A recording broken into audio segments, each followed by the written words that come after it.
Saudamos a igreja com a paz do Senhor Jesus Cristo. Queridos irmãos, nós louvamos a Deus por esta oportunidade de estar aqui nesta noite adorando o nome do Senhor, sentindo a presença de Deus, como desde o princípio do culto, o Senhor bem presente, falando conosco através dos louvores e de cada momento deste lindo culto.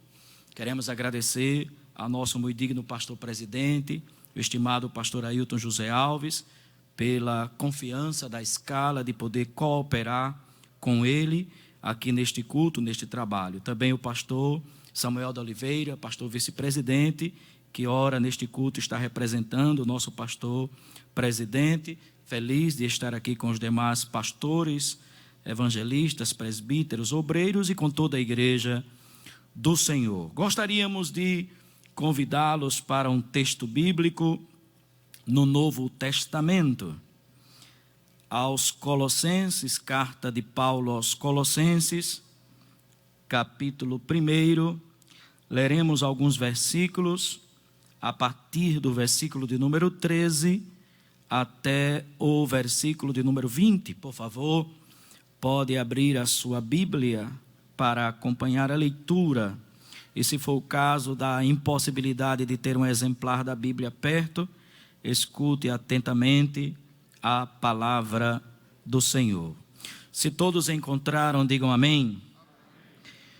Ele nos tirou da potestade das trevas e nos transportou para o reino do Filho do seu amor, em quem temos a redenção, pelo seu sangue, a saber, a remissão dos pecados, o qual é imagem do Deus invisível, o primogênito de toda a criação, porque nele foram criadas todas as coisas que há nos céus e na terra, visíveis e invisíveis, sejam tronos, sejam dominações, sejam principados, sejam potestades, tudo foi criado por ele e para ele. E ele é antes de todas as coisas, e todas as coisas subsistem por ele. E ele é a cabeça do corpo da igreja, é o primogênito, é o princípio, é o primogênito dentre os mortos, para que em tudo tenha a preeminência, porque foi do agrado do Pai que toda a plenitude nele habitasse, e que, havendo por ele feito a paz pelo sangue da sua cruz, por meio dele reconciliasse consigo mesmo todas as coisas, tanto as que estão na terra como as que estão no céu. Quantos podem dizer amém? Glória a Deus. Queridos irmãos e amigos, o apóstolo Paulo escreveu algumas cartas denominadas cartas da prisão, porque estava ele preso no instante em que as escreveu, e Colossenses é uma das tais. Na carta de Paulo aos Colossenses, onde lemos, o apóstolo, ele vai combater algumas heresias que já estavam surgindo naqueles dias, a maioria das quais combatendo a própria pessoa do Senhor e Salvador Jesus Cristo, e não entendendo quem Jesus é e o que Jesus faz. E meus queridos irmãos, o homem de Deus, ele escreve inspirado pelo Espírito Santo, e no texto que lemos, ele falará de quem Jesus é e do que Jesus fez e faz. E algo que chamará a atenção é quando ele vai dizer, ele é preeminente, ele é o primeiro, ele é o mais importante, ele é inigualável, ele se sobressai sobre todos e tudo, ele é soberano, ele tem a primazia. E esta linguagem do nosso texto está permeando toda a carta que ele escreveu aos Colossenses. Claro, na Bíblia tem vários títulos e nomes dados ao Senhor Jesus, mas a carta aos Colossenses chama a nossa atenção. No capítulo 1, versículo 15, ele vai dizer que Jesus é a imagem do Deus invisível. No versículo 18, na primeira parte, vai dizer que Jesus é a cabeça do corpo da igreja. Na última parte vai dizer que é o primogênito dentre os mortos. Quando chega no versículo 27 do capítulo 1, vai dizer que Jesus, ele é a esperança da glória. E quando chega no capítulo 2, versículo 2, ele vai dizer que Jesus é o mistério de Deus. E ele acrescenta dizendo que é nele, em Jesus, que estão ocultos todos os tesouros da ciência e da sabedoria de Deus. Quando chega no capítulo 3, o versículo 4, ele vai dizer: ele, Jesus, é a nossa vida. E como que Paulo, a ele faltaram as palavras, pelo menos nesta curta carta de 4 capítulos aos Colossenses, ele vai finalizar em tudo que ele disse de Jesus, no capítulo 3 e no versículo de número 11, quando ele vai sintetizar ou resumir tudo que o Espírito de Deus revelou a ele acerca da pessoa bendita de Jesus. Ele vai dizer assim: onde não há grego nem judeu, circuncisão nem incircuncisão, bárbaro, cita, servo ou livre, mas, e é este título que chama a atenção, ele vai dizer: mas Cristo é tudo em todos. Aleluia. Aleluia. Mas, meus queridos irmãos, ele vai no nosso texto mostrar que ele é preeminente.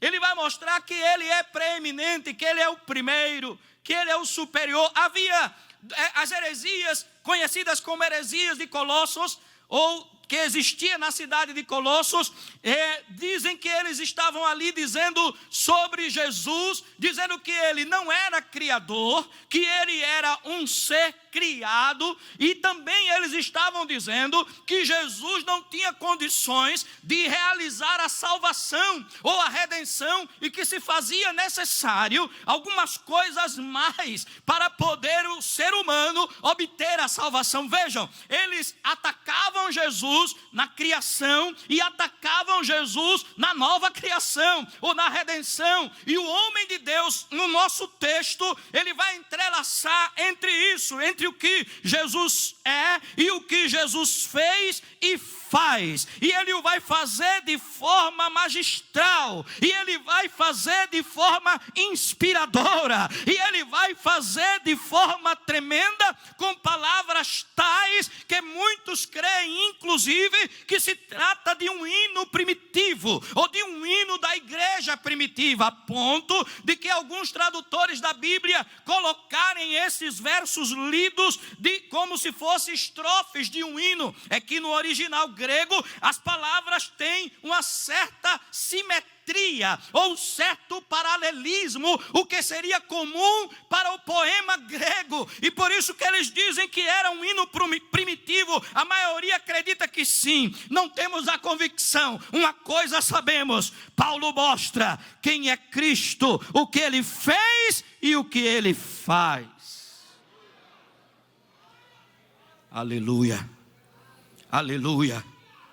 E ele vai mostrar que Cristo primeiro, ele é o supremo na criação.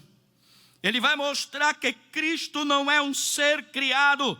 Quando ele vai dizer no versículo 13, vai falar da redenção, voltaremos para lá em uns minutos, mas ele vai dizer a seguir, no versículo de número 15, ele diz assim: o qual é a imagem do Deus invisível, o primogênito de toda a criação. Escute bem, Paulo está dizendo: Jesus é a expressa imagem de Deus. O escritor aos Hebreus, no capítulo 1, versículo 3, ele vai dizer algo parecido, porque no versículo 1 vai dizer: ora, Deus falou no passado muitas vezes e de muitas maneiras, agora foi usando os profetas, porém agora, nestes dias, ele nos fala por meio do Filho, e ele diz assim: o Filho é a expressa imagem da sua pessoa, por quem também ele criou e sustenta todas as coisas pela palavra do seu poder. Ele está dizendo: Jesus é a expressa imagem do Pai. O Pai é invisível, o Pai não pode ser visto, o Pai não pode ser contemplado por olhos humanos, falíveis, limitados, mas Deus decidiu: o Filho viria e mostraria o Pai, o Filho viria e revelaria o Pai, o Filho viria manifestando a glória do Pai. É por isso que em João capítulo 14, Jesus vai dizer assim: não se turbe o vosso coração, crede em Deus, crede também em mim. Na casa do meu Pai há muitas moradas. Se fosse diferente disso, eu já teria dito, mas eu vou, e indo eu, diz no original, vou preparar lugar para que onde eu estiver, estejais vós também.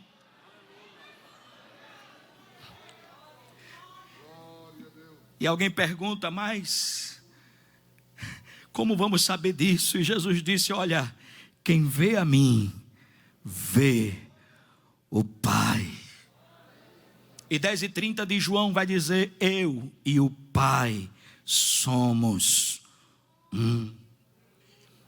E foram poucas as pessoas que entenderam que Jesus é a imagem visível do Deus invisível.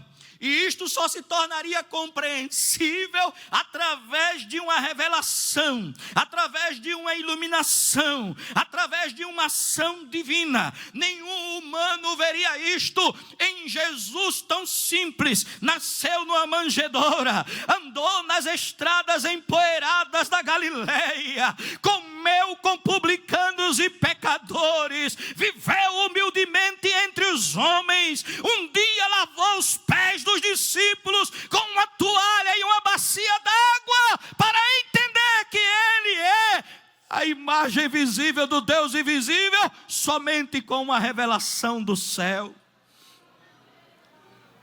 Por isso que as Escrituras vão dizer que um dia Jesus está conversando e ele pergunta aos seus discípulos: que dizem os homens ser o Filho do Homem? E eles vão dizer: uns dizem que tu és Jeremias, outros dizem que tu és Elias, ou talvez um dos profetas. E Jesus vai dizer assim e perguntar: e vocês, quem dizem que eu sou? É quando Pedro se levanta e diz: tu és o Cristo, o Filho do Deus vivo.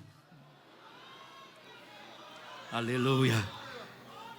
Ele é a imagem visível do Deus invisível. Ele é o que revela Deus na sua plenitude. É por isso que no Evangelho de João, no capítulo 1, o servo de Deus vai escrever de uma forma magistral. Ele começa o seu evangelho dizendo: no princípio era o verbo, e o verbo era Deus, e o verbo estava com Deus, e ele estava no princípio com Deus. No versículo 14 vai dizer: e o verbo se fez carne e habitou entre nós. A palavra original é tabernaculou, como tabernáculo, como quem se vestiu de uma tenda. Aleluia! Ele veio e ele habitou entre nós. E João podia dizer, porque João viu, ele disse: e vimos. Quem nesta noite quer ver a glória do Cristo? Aleluia! E vimos a sua glória, como a glória do unigênito do Pai, cheio de graça e de verdade. Diga bem bonito, graça. Diga verdade. Agora diga verdade. Agora diga graça. Aleluia.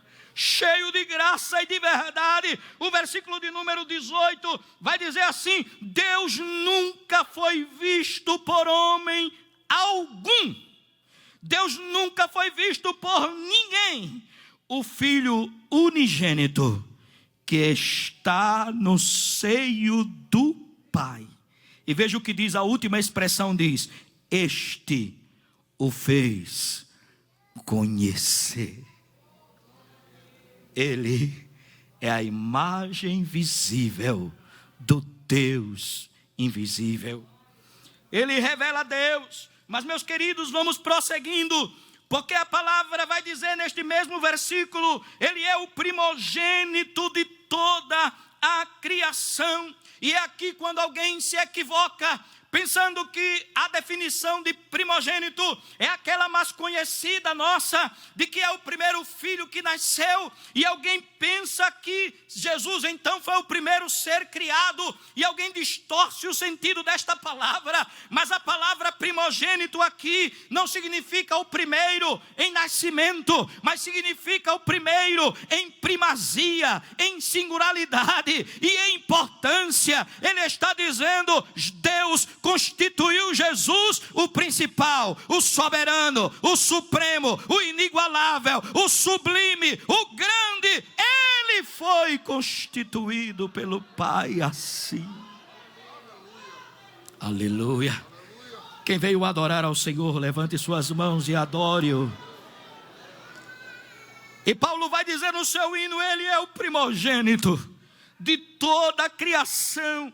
A palavra primogênito, para entendermos, precisaríamos alguns textos para ajudar, mas o Salmo 89 já vai nos ajudar bastante a compreensão desta palavra primogênito, quando refere-se à pessoa bendita, a pessoa gloriosa, a pessoa maravilhosa e linda do meu e do teu Senhor e Salvador Jesus Cristo. Salmos 89, a palavra de Deus vai dizer nos versículos 26 e 27, para nos fazer ajudar a compreender o sentido desta palavra primogênito, quando refere-se à pessoa maravilhosa de Jesus. Veja o Salmo 89, o versículo de número 26 e 27 vai dizer assim: Ele me invocará, dizendo: Tu és meu Pai, meu Deus, e a rocha da minha salvação. Versículo 27, também por isso lhe darei o lugar de primogênito.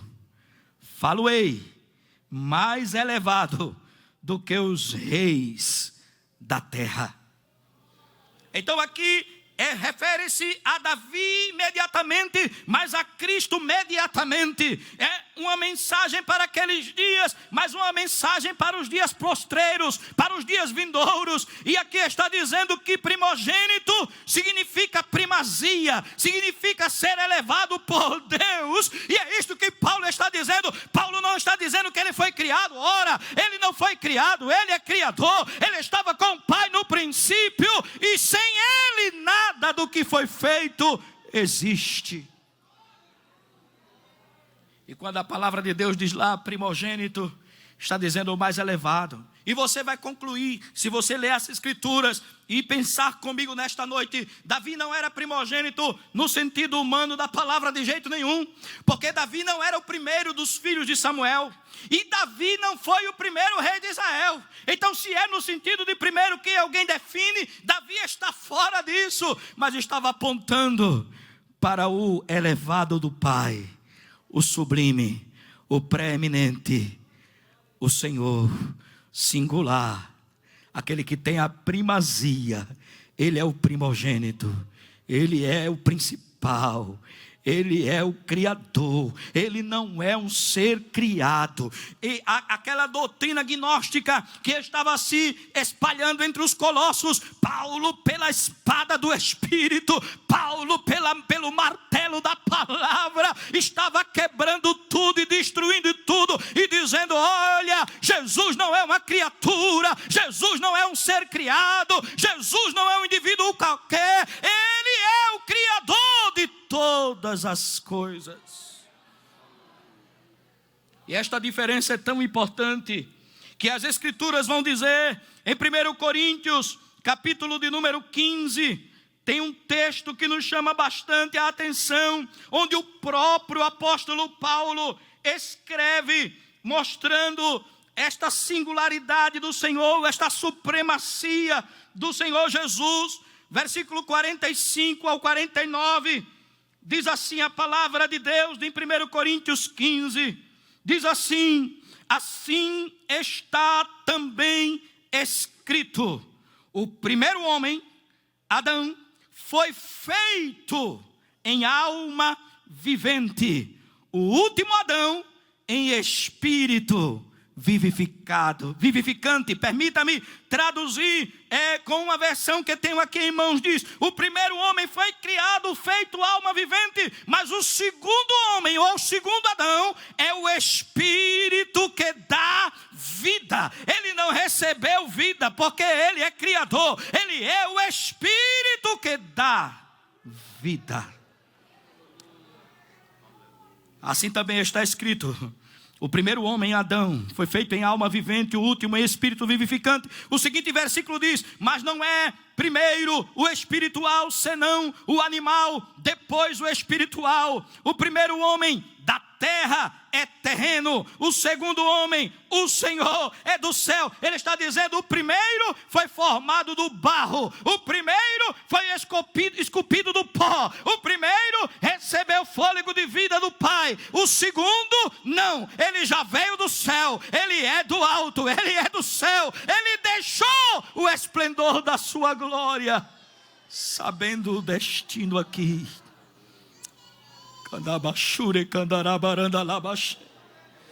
Ele é do céu. E a palavra de Deus prossegue dizendo: qual o terreno, tais também os terrenos, dizendo, são parecidos com quem você parece. Talvez você pareça muito com Adão, mas diz: e qual celestial, também os celestiais. Ou seja, Deus quer transformar você à imagem do seu filho. Deus quer fazer você parecido com o celestial, parecido com Cristo, o Filho de Deus. E meus queridos irmãos, o apóstolo vai prosseguir, e ele vai continuar falando de que Jesus, ele não é um ser criado, ele é o Criador. E ele vai dizê-lo de uma forma tremenda, quando ele diz assim: ele é antes. O versículo de número 16 vai dizer: porque nele, Colossenses 1:16, porque nele foram criadas todas as coisas. Algumas coisas não, poucas coisas não, a metade das coisas não, 10% das coisas não, 90% das coisas não, porque nele foram criadas todas as coisas que há nos céus e na terra, e escute, visíveis e invisíveis. Ele está dizendo assim: tem as coisas que vocês veem, são as coisas materiais, passageiras, terrenais, visíveis. Ele criou tudo: estrela, mar, céu, sol, lua, tudo. E as coisas invisíveis ele também criou e domina sobre tudo. Sejam tronos, sejam dominações, sejam principados, sejam potestades, tudo foi criado por Ele e para Ele. Você vai dar uma pausa e vai dizer comigo assim: nele, por Ele e para Ele. Pela multidão que está aqui presente dá para ser mais bonito. E até você que está no rádio, na televisão, onde estiver, pode dizer aí onde estiver, diga nele, por ele e para ele. É nele, por ele e para ele. É nele, por ele e para ele. Adore ao Senhor Jesus Cristo. Ele é o Criador de tudo. Ele é Deus. É que ficava difícil para aquelas pessoas entenderem isso naqueles dias. E o apóstolo Paulo vai dizer: e ele é antes de todas as coisas, e todas as coisas subsistem por ele. Ele criou e ele sustenta, e ele dá conta, e tudo é dele, por ele e para ele. E glória, pois, a ele para todos sempre. Aquelas pessoas achavam difícil que aquele Jesus de Nazaré, que entra em Jerusalém montado em um jumentinho, que lava os pés até de Judas com água e limpa com toalha, que foi blasfemado, cuspido, zombado. Para eles era difícil crer que ele mesmo é Deus. Um poeta dos nossos dias escreveu há umas décadas passadas, dizendo assim: sendo homem, ele teve mãe e nunca teve pai. Sendo Deus, ele tem pai e nunca teve mãe. Escute, como homem ele se alimentou quando teve fome, mas como Deus ele é o alimento da alma do homem. Como homem ele teve sede e pediu de beber. Como Deus ele é água viva para todo o que crê. Como homem ele chorou em Betânia e também em Jerusalém, mas como Deus, ele consola os aflitos que a ele vêm. Como homem ele teve sono e sentiu cansaço, chegou até mesmo a dormir na polpa de um barco, mas como Deus ele não dorme, nem se desvanece do cansado e do moribundo, ele se compadece. Como homem foi levado à cruz para provar a morte, e ali sofreu agruras e dores tão fortes. Como homem ele sofreu, como homem ele morreu, porém ressurgiu dentre os mortos, porque ele é Deus.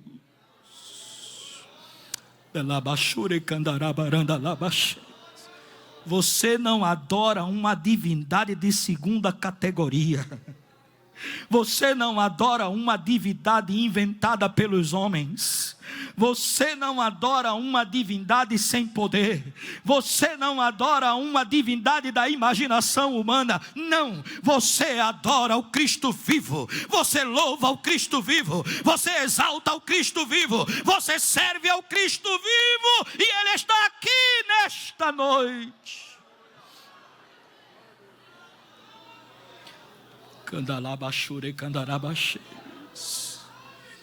E tem uma outra expressão que vai chamar a atenção quando vai dizer a palavra de Deus.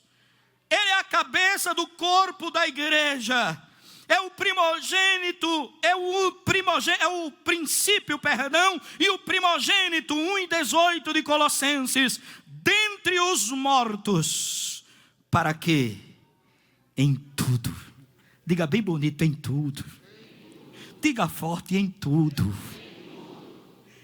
repita comigo, tenha a preeminência. Ô irmão Gilson, quando a Bíblia diz primogênito dentre os mortos, o que significa isso? Porque se formos ler as Escrituras no Antigo Testamento, tem pessoas que ressuscitaram, né? Eliseu morre, é sepultado, inventaram de colocar o corpo de Eliseu onde tinha já um defunto lá. Quando o osso de Eliseu bate no osso do defunto, o defunto se levanta. E outros inúmeros testemunhos de ressurreições, tanto no Antigo como no Novo Testamento, que não podemos, não dá condição de dar exemplos mais. Mas por que diz primogênito dentre os mortos? Escute o que significa. Todo mundo que ressuscitou, seja no Antigo ou no Novo Testamento, teve que morrer de novo. Mas o primogênito dentre os mortos, aleluia, ele ressuscitou e não voltará a morrer, porque vive para todo o sempre. Por isso que o hino diz: a morte morreu no lenho da cruz, e quem a venceu foi Cristo Jesus. O primogênito dentre os mortos, ele está vivo. Eu gosto de um livrinho que eu li na minha adolescência, Torturado por Amor a Cristo. E o escritor Richard Wurmbrand, ele diz que alguém foi lá ouvir a palavra e era um comunista, uma pessoa marxista, uma pessoa ateísta, e foi ouvir a palavra na casa dele, e ele disse que começou a falar de Jesus, e a pessoa se emocionava com os milagres de Jesus, e quando chegou na morte e crucificação, aquele homem disse: mas ele morreu? E o pregador disse: sim, ele morreu, não posso negar que ele morreu. E aquele homem chorou como se morresse um parente seu. Mas o pregador disse: espera, a história não terminou não. E aquele homem disse: não, como não? Porque a história de todo mundo termina na morte. E o pregador disse: não, a de Jesus é diferente. Deixa eu continuar a história. Ao terceiro dia, ele ressuscitou. Ele vive e salva. Ele vive e perdoa, Ele vive e regenera, Ele vive e resgata, Ele vive e cura, Ele vive e renova, Ele vive e batiza, Ele vive e faz milagres, Ele vive e fala, Ele vive e faz maravilhas na tua vida também. Diz que aquele homem disse: então, já que ele está vivo, eu quero ele. O pregador ora por ele e ele sai na rua gritando: ele vive, ele vive, ele vive, ele está vivo. E diz que um policial do governo, daquele governo, veio e disse: o que é que tu tem, homem? Quem é que está vivo? Tanto grito é esse? Ele diz: Jesus. E aquele homem diz: não, Jesus não existiu, é um mito, é uma história, é um invento, não acontece nada, é tudo conversa fiada. E aquele homem disse: conversa fiada sua, mentira sua, a prova que eu tenho que ele vive, é que agora mesmo ele tirou o fardo de pecado que tinha sobre mim. Onde tinha tristeza, agora é alegria, onde tinha desespero, agora é esperança, onde tinha insegurança, agora é paz e segurança eterna. Quantos querem adorar ao que vive para sempre? Ele vive, meus irmãos. Nós vamos chegando ao término desta saudação, desta meditação, desta reflexão. Mas a palavra de Deus vai dizer: Ele em tudo tem a preeminência. Mas Paulo, ele entrelaça aqui o que ele é, que já vimos um pouco, claro. Eu não tenho condições de dizer tudo o que ele é. Mas o Espírito do Cristo vivo, o Espírito de Deus que está aqui, ele pode se revelar a você e mostrar a grandeza dele, a glória dele, o poderio dele, a preeminência dele, a soberania dele. Irmão, se você vê quem ele é, se você vê quem ele é de verdade, irmão, os teus problemas vai parecer a coisa menor que existe, a tua luta é pequena, a tua dificuldade é minúscula, porque você vai ver que ele é, e ele é na tua vida nesta noite. Mas além de dizer o que ele é, o apóstolo vai dizer o que ele faz, o que ele fez e faz. E é por isso que precisamos ver no versículo 13, quando ele diz assim: ele nos tirou da potestade das trevas e nos transportou para o reino do Filho do seu amor. Diga assim, ele tirou. Agora diga, ele transportou. Diga de novo, ele tirou. Agora diga, ele transportou. São duas ações em uma. Primeiro ele tira. O verbo em outras traduções diz ele arrancou. Tem uma versão em espanhol que vai dizer ele livrou e levou. Ele livrou de algo e levou para algo. São duas ações em uma. Ele está dizendo assim, olha, você não podia sair daí. O poço era escuro. Você estava perdido, era no lamaçal. Você já estava para morrer. Não tinha religião que te tirasse daí. Não tinha filosofia que te tirasse daí. Não tinha teoria que te tirasse daí. Mas ele te tirou da potestade das trevas.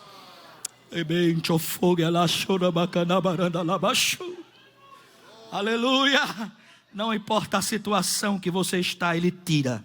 E é ele quem tira. Ele tira. E tem outra coisa que eu vou dizer: é somente ele quem tira. E tem uma coisa, ele não apenas tira você da potestade das trevas, que significa o poder das trevas, o domínio das trevas, o reino das trevas. Ele não somente tira você daí, ele faz algo mais. Se tirar você daí já é bênção, ele tem algo mais extraordinário ainda. Ele tira você daí e lhe transporta. Ele traslada, ele leva. Ele conduz.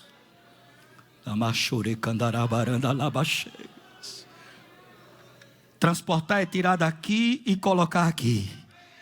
Em ele tirar já é bênção. Mas ele lhe transporta para o reino do Filho do seu amor. Quantos se sentem tirados e transportados pelo Senhor desta noite? Levanta tua mão, adora a Deus. Ele é digno, Ele é merecedor. Toda a honra é dEle, toda a glória é dEle, todo o louvor é dEle, porque é somente Ele quem tira e é somente Ele quem te leva ao reino do Filho do seu amor. O apóstolo Paulo, para fazer este ponto mais esclarecido ainda, ele vai dizer, olha, Ele é quem resgata. Ele é quem transporta, Ele é quem traslada. Ele não apenas tira, mas Ele leva. E Ele vai dizer no versículo 14, outra coisa a mais: em quem temos a redenção pelo seu sangue, a saber, a remissão dos pecados, diz a tradução corrigida. Outras dizem, o perdão dos pecados. E Ele vai dizer no versículo 20, e que, havendo por Ele feito a paz pelo sangue da sua cruz, por meio dele, reconciliar a si mesmo todas as coisas, tanto as que estão na terra, como as que estão nos céus. Está dizendo assim, ele quebra toda a parede, ele destrói toda a muralha, a inimizade que existia, pelo sangue da sua cruz. Escute, por isso que Jesus é singular. Jesus não é produto religioso para ser vendido no mercado da espiritualidade humana. Jesus não é um objeto a ser oferecido por qualquer preço. Jesus é Jesus, e Ele o é. Ele é primogênito, Ele é criador, e Ele é o primeiro também na nova criação. Ele é aquele que perdoa, aquele que redime, aquele que tira das trevas, transporta para a luz, e aquele que reconcilia com o Pai. E é somente Ele que é, porque somente Ele morreu na cruz, ressuscitou e vive para todo sempre. Ele é preeminente na criação. Ele é preeminente na nova criação, que é a redenção. Ele é preeminente em tudo. Ele é preeminente na história. Ele é preeminente nas escrituras. E Ele quer ser preeminente na tua vida também. Só feche os seus olhos e baixe a sua cabeça. E diga assim, Senhor, Diga mais forte e bonito, diga: Senhor, sejas preeminente em minha vida também. Tu que és preeminente no universo, preeminente na história, preeminente na criação, preeminente na redenção, seja o preeminente no meu coração hoje. Aleluia. Quem é a sua prioridade? Quem é Jesus para você? Alguém diz que ele é um brother, outro diz que ele é um amigão, e cada dia inventam coisas dele e sobre ele, mas ele quer ser o primeiro na tua vida, a prioridade, o preeminente na tua vida.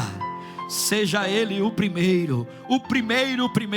Que Deus nos abençoe, que Deus nos ajude, em nome de Jesus. Muito agradecido, pastor, pela oportunidade. Pastor Samuel está convidando. Se tem alguém aqui para Jesus,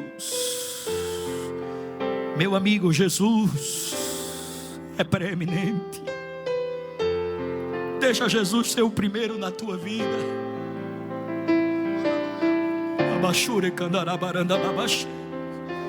Diga bonito assim: o primeiro. Diga mais forte: o primeiro. Diga mais alto: o primeiro. Aqui já está uma vida para Jesus. A segunda vida está vindo. E você que está pela Rede Brasil de Comunicação, você que está ouvindo, participando, diga nesta noite: Senhor, seja o preeminente na minha vida. Você vai perder tempo se Jesus não for o primeiro. Se você for o primeiro e Jesus o segundo, você vai perder os dois. Vai perder Jesus porque não é o primeiro, e vai perder você porque você não pode ser o primeiro. Quanto do conheço,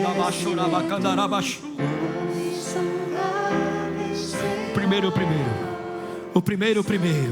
Onde está mais vidas para Jesus? Aqui tem 2 vidas. A terceira vida, venha para Jesus. Se você aceita pelas redes sociais, por favor, digite e diga, para que os irmãos possam tomar ciência. E se você está desviado do caminho do Senhor, volte. Talvez aqui está a terceira e a quarta. Onde está a quinta, em nome de Jesus? Talvez você inverteu as prioridades. Aleluia. Talvez você disse: Jesus fica no segundo plano, agora são os meus planos. Talvez você disse: Jesus fica no segundo plano, primeiro a minha vida. Fica no segundo plano, primeiro os meus sonhos. Fica no segundo plano, primeiro o que eu sou, o que eu quero. E você perde tudo assim. Se você não tiver o primeiro, você não terá o segundo, porque nada substitui o primeiro. Mas se Jesus for o preeminente na tua vida, o singular, inigualável, supremo, único, sublime, aquele que tem a primazia, sim, com Ele virá todas as coisas, com Ele paz, com Ele salvação, com Ele alegria, com Ele vida eterna, com Ele segurança, com Ele a alegria verdadeira, com Ele certeza, com Ele convicção, com Ele tudo, sem Ele nada, porque Ele é preeminente. Deus nos abençoe em nome de Jesus.